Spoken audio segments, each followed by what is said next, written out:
বিসমিল্লাহির রহমানির রহিম। গত যে জুলাই অগাস্টের যে বিপ্লব, যেই বর্তমান বৈষম্যবিরোধী ছাত্র আন্দোলন, তারা যে ৩৬ জুলাইয়ের নতুন স্বাধীনতার কথা বলছে, সেই প্রেক্ষাপটে আমি কিছু কথা বলতে চাই।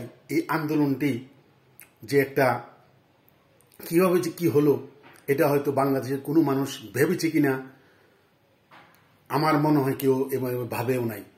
কিন্তু এটাতেই এই আন্দোলনে যে সবচেয়ে মাস্টার মাইন্ড ছিল ডক্টর ইউনূস এবং জামাতে ইসলাম, সেই প্রেক্ষাপটে আমি কিছু কথা বলতে চাই। আপনারা দেখেছেন এই ছাত্রদের সমন্বয় ঘটিয়েছে ডক্টর আসিফ নজরুল। সে ছাত্রের মধ্যে এই লেয়াজুটা করেছে এবং রাজনৈতিকভাবে পিছন থেকে সাপোর্টিং দিয়েছে জামাতে ইসলাম, ইসলামী ছাত্র শিবির। যখন কোটা বিরোধী আন্দোলন হলো, আমার কথাগুলো আপনারা খেয়াল করবেন, তারা প্রথম কোটার জন্য তারা আন্দোলন করলো। তো দেখা গেল কি, সরকার শেখ হাসিনা এই কোটা বিরোধী আন্দোলন যখন চাঙ্গা হলো, তখন তিনি কিন্তু এই তাদেরকে বলল যে ঠিক আছে, আমরা এটা করে, কোটা তো নাই, কোটা থাকবে না, এটা হাইকোর্টের মাধ্যমে করা হয়। হাইকোর্টের থেকে বলা হলো যে আপাতত কোটা থাকছে না। কিন্তু তারা কিন্তু এই বৈষম্যবিরোধী ছাত্র আন্দোলনরা তারা কিন্তু এইটা কোনোভাবে মানতেছে না। তারা যখন এই কোটা নিয়ে শেখ হাসিনার সাথে মোটামুটি একটা আলাপ হলো, তখন কিন্তু তিনি একটা কথার পরিপ্রেক্ষিতে বলেছিল যে মুক্তিযোদ্ধার নাতিপুতিকে দিব না কোটা, কোটা কি রাজাকারের নাতিপুতিকে দিব। তিনি কিন্তু এই ছাত্র আন্দোলনে তাদেরকে বলে নাই। তিনি কথাটা এভাবেই বোঝাতে চেয়েছিল যে ৭১ মুক্তিযোদ্ধার নাতিপুতিরা যদি এই কোটা না পায়, তাহলে কি ৭১ যারা রাজাকার আল বদর আলসাম শান্তি কমিটির সদস্য ছিল তাদের নাতিপুতিকে দিব। তিনি কি এই কথাটা বোঝাতে চেয়েছিলেন। এরপরেও হাইকোর্টের থেকে এই কোটা বিরোধী আন্দোলনের এই কোটা বাদ দেওয়া হলো।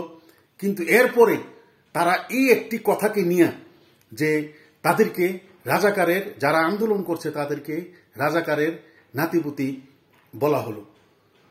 তখন তারা এই তাদের যে মাস্টার মাইন্ড, এই বর্তমানে বোঝা যাচ্ছে ডক্টর ইউনূস, আসিফ নজরুল এবং এই মাহফুজরা এবং জামাতে ইসলাম, এই জামাতে ইসলাম করে সারা বাংলাদেশের তাদের ছাত্র সংগঠন শিবিরের সারা বাংলাদেশের যত সাথী আছে, যত সদস্যরা তাদেরকে ঢাকাতে আনা শুরু করলো। তখন তারা এক দফা এক দাবি, সরকার তুমি কবে যাবি, সরকার তুই কবে যাবি, এই ক্যাটাগরিতে তারা আন্দোলন শুরু করলো। এরপরে দেখা গেল কি, যখন আন্দোলন তুঙ্গে হলো, এই তখনই তারা কিন্তু একটা ডেট দিয়েছিল ২-৩, এই দাবি যদি না মানে ৩ দিন পরে ৪ দিন পরে তারা ঢাকা ঘেরাও করব। কিন্তু যেদিনেই আন্দোলন স্ফুলিঙ্গ ঘটল, তখনও কিন্তু আপনারা দেখেছেন যে তারা নিজেদের মধ্যে একটা মিটিং করে তখন তারা বলল না, আগামী দিন সবাই ঢাকা আসো, চলো চলো ঢাকা, চলো ঢাকাও ঘেরাও করা হবে। তারা বুঝছে যে এই সময়টাই আন্দোলন। এর মধ্যে বাংলাদেশ সেনাবাহিনীর থেকে তারা একটা ইঙ্গিত পেয়েছে এই বৈষম্যবিরোধী ছাত্র আন্দোলনরা, যে তোমরা আন্দোলনে থাকো, আমরা তোমাদেরকে সহযোগিতা করব। এটা মার্কিন সাম্রাজ্যবাদের প্ররোচনায় তা হয়েছে। সেই আন্দোলনে আমি কিছু কথা বলতে চাই। এই ৫ই আগস্টের পূর্বে যে আন্দোলনটা হয়েছে, আপনারা আমার কথাটা খেয়াল করবেন, আমার কথাটা সত্য হয় কিনা। ৫ই আগস্টের আগে যেই আন্দোলনটা হয়েছে, আন্দোলনের মধ্যে যখন আবু সাইদ এবং মুগ্ন মারা গেল, এই দুটা ছাড়া যতগুলাই নিহত হলো, একজনের গার্জিয়ানও কিন্তু বলে নাই যে আন্দোলন করতে গিয়ে আমার সন্তান মারা গেছে, আমার ভাই মারা গেছে। এই ধরনের কেউ বলে নাই। একটি মাত্র লোক আপনারা দেখতে পারবেন না যে বলেছে আন্দোলন করতে গিয়ে মারা গেছে। তখন যারা মারা গিয়েছে তাদের আত্মীয় স্বজনরা বলল, কেউ বলল লেদ মেশিনে কাজ করতে যাওয়ার সময়, কেউ বলছিল দোকানে গিয়েছিল, কেউ বলছিল বাজার করতে গিয়েছিল, কেউ বলছিল ওই আন্দোলন দেখতে গিয়েছিল, গুলি খেয়ে মারা গেছে, এই কথা বলেছে। কিন্তু 5ই আগস্টের পর যারা মারা গেছে তখন সবাই বলল যে এই আন্দোলন করতে গিয়ে সবাই আন্দোলন তখন আর একজনও লোক বলে নাই যে এই আন্দোলন দেখতে গিয়ে আমার সন্তান মারা গেছে, বা কেউ কাজ করতে চাকরিতে যাচ্ছে, কাজে যাচ্ছে, বাজারে যাওয়ার সময় সে গুলিতে মারা, একজনও বলে নাই। আপনারা জিনিসটি খেয়াল করবেন। এর মধ্যে দেখেন এই আন্দোলনের মধ্যে কি এত মিথ্যা। আপনারা দেখেছেন মুগনুকে হত্যা করা হয়েছে, তাকে যেভাবে মারা হয়েছে, তার ওখানে এখানে যদি গুলি করা হতো তাহলে অনেক লোক গুলিবদ্ধ হয়ে মারা যেত, কিন্তু সে একজন মারা গেল। কিন্তু এর গার্জিয়ান মুগনর মা বলেছে যে আমার ছেলেকে মারা হয়েছে, তাদের এই আন্দোলন স্ফুলিঙ্গ ঘটানোর জন্য, সাকসেসফুল হওয়ার জন্য তাদের একটা লাশ দরকার। এই লাশটা আমার ছেলেকে দিয়ে তারা পূরণ করেছে। মুগ্ন মারা গিয়েছে, আপনারা দেখেছেন। মুগ্ন মারা যাওয়ারও কিন্তু পুলিশের সাথে, সে বিডিআর এর সাথে, বিজিবির সাথে, র্যাবের সাথে অনেক মারামারি করেছে, সামনাসামনি মারামারি করেছে। কিন্তু যখন তাকে সে বলল যে গুলি পড়েছে তার, কিন্তু তাকে যখন রাস্তায় পড়ে গেল, তাকে নিয়ে গেল অনেকটি রাস্তা নিয়ে, কেউ বলতে পারবে না। ভিডিও আপনারা ফুটেজ দেখেছেন, এক ফোঁটা রক্ত রাস্তার মধ্যে পড়ে নাই। একটা লোক যদি গুলিবিদ্ধ হয়, ফিনকি দিয়ে রক্ত শরীর থেকে বার হয়, কেউ রক্ত থামাতে পারে না। কিন্তু এরপরে তাকে নিয়ে গেল বিকালবেলার 8টা পর্যন্ত। তাকে কোথায় ছিল? রাত 8টার পর বলা হলো তার মৃত্যু হয়েছে, তার মাথার পিছন দিকে আঘাত ছিল। তো এখানেও আর এরপরেও যখন 5ই আগস্টের পরে সরকার গঠন করার পর যখন প্রথম স্বরাষ্ট্র উপদেষ্টা করা হলো ব্রিগেডিয়ার সাখাওয়াত হোসেনকে, তিনি কিন্তু বলেছিলেন যে আমি যেই রুগীদের মারা গিয়েছে এবং যারা আহত হয়েছে দেখেছি, ম্যাক্সিমাম 6.34 বোরের এই স্পাইমার রাইফেল, এই রাইফেল তো বাংলাদেশের আইনশৃঙ্খলা বাহিনীর কাছে নাই। এরপর দিন কিন্তু তাকে ওই উপদেষ্টা, স্বরাষ্ট্র উপদেষ্টা থেকে তাকে বদলি করে নৌপরিবহন উপদেষ্টাতে, মন্ত্রণালয় উপদেষ্টা করা হলো।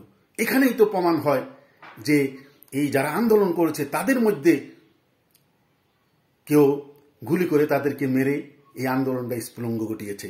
এটা দিনের আলোর মতো পরিষ্কার। তাই এই আন্দোলন করে আজকে এরপরে আন্দোলনের পর আপনারা দেখেছেন 5ই আগস্টের পর এখন বাংলাদেশে কিছুদিন আগে বলা হলো তাদের যেই গোয়েন্দা তথ্য, এই গোয়েন্দা তথ্য 631 জন 5ই আগস্টের পূর্বে আন্দোলনে মারা গেল। কিন্তু জাতিসংঘের মানবাধিকার তারা যে রিপোর্ট দিয়েছে, তাদের রিপোর্টে বলা হয়েছে 400 জন, তারা 400 জনের নাম পেয়েছে, মারা গিয়েছে। এখানে একটা কন্ট্রাডিকশন আছে, যা 400 জন হোক 600 জন হোক মারা গিয়েছে, কিন্তু সবাই কিন্তু আন্দোলন করতে মারা যায় নাই। কিন্তু এই লোকগুলাকে কারা মেরেছে, ভবিষ্যতে কোনো একদিন অবশ্যই এটার একটা ফয়সালা হবে। যারাই করুক না কেন তারা বাঁচতে 30 বছর পরে হলো তাদেরকে চিহ্নিত করে তাদের ব্যবস্থা নেওয়া হবে। এই তো গেল 600 জন হোক আর 500 জন মারা গেল আন্দোলন করতে। কিন্তু 5ই আগস্টের পর, 5ই আগস্টের আগেই সিরাজগঞ্জে যেই থানাতে আগুন দেওয়া হলো, অনেকগুলো পুলিশকে পুড়িয়ে কুপিয়ে হত্যা করা হলো। একটা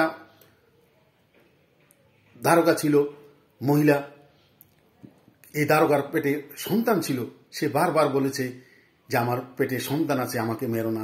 এরপর তাদেরকে কুপিয়ে মারা হলো। এর থেকে হৃদয় বিদারক ঘটনা আর কি হতে পারে? 5ই আগস্টের আগে যা মারা গেছে, এর 5ই আগস্টের পর 400 থানা বাংলাদেশ স্বাধীনতা যুদ্ধের সময় 30 লাখ মানুষের মৃত্যু হয়েছে, শহীদ হয়েছে। কিন্তু এভাবে একটি থানাও কিন্তু বাংলাদেশে পূর্ব পাকিস্তানে জ্বালানো হয় নাই। 400টি থানা জ্বালানো হয়েছে, কত শত শত পুলিশকে হত্যা করা হয়েছে, কত আওয়ামী লীগ কর্মীকে হত্যা করা হয়েছে, যেই মবজাষ্টি হয়েছে। তাই এই আন্দোলনের আগে আর পরের পরিস্থিতি নিয়ে ইতিহাস একদিন যারাই এই অপকর্মে জড়িত হয়েছে, যারাই ইন্ধন দিয়েছে, অবশ্যই তাদের বিচার হবে। সেই দিনের অপেক্ষায় আমরা নিলাম। আমরা চাই এই তদন্ত